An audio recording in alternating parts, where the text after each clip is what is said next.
به به نیسان داریم، چه نیسانی. بریم که از کاربرات درش بیاریم. دوستان امروز این نیسان رو داریم. ماشین بازسازی شده، تمام کاراش انجام داده، موتور گیری بوکس همه تعمیر شده، ولی ماشین کاربراته و اومده که براش از کاربرات درش بیاریم و تبدیلش کنیم به سیستم انژکتور. الان هم تمام متعلقات موتور باز شده و میخوایم بکشیمش بالا. بریم بکشیمش بالا و انشالله بریم سراغ انژکتور کردن. یک کار خیلی تمیز براش بستم. اونجا هم روی ماشین با گردبر جای سیم کشی بریدم که ببرمش داخل اتاق از آب و بارون. این ماشین کاملا اتاقش تعویض شده، سالم بدون خط و خشه. با یه گردبر یه سوراخ اینجا زدیم و سیم کشی رو میبریم داخل اتاق. اینجا نصبش میکنیم داخل اتاق. خب دوستان این کار تقریبا 2 روز تا 2 روز نصفی کار میبره و الان فعلا با این گرونی ها حدودا 40 تومن هم هزینهشه. با سیستم زیمنس تمام لوازم نو بجز ECU استوک زیمنس اروپایی نصب میکنم با برنامه کامل.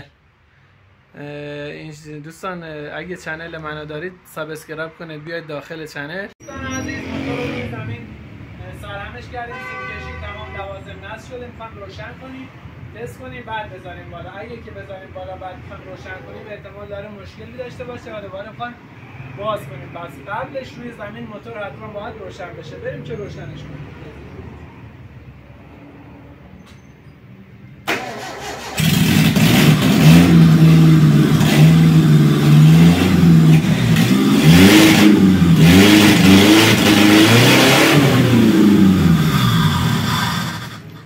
راحت تک استارت روشن شد. میریم که سوارش کنیم.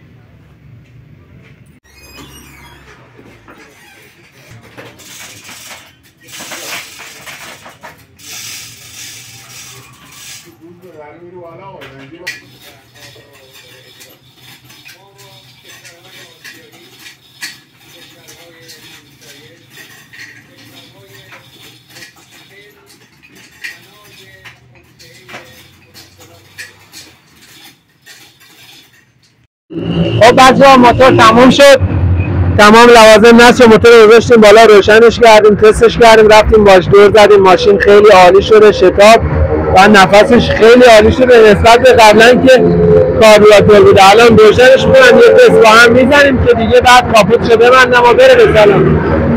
بریم روشنش کنیم. ماشین تک استارت روشن شد.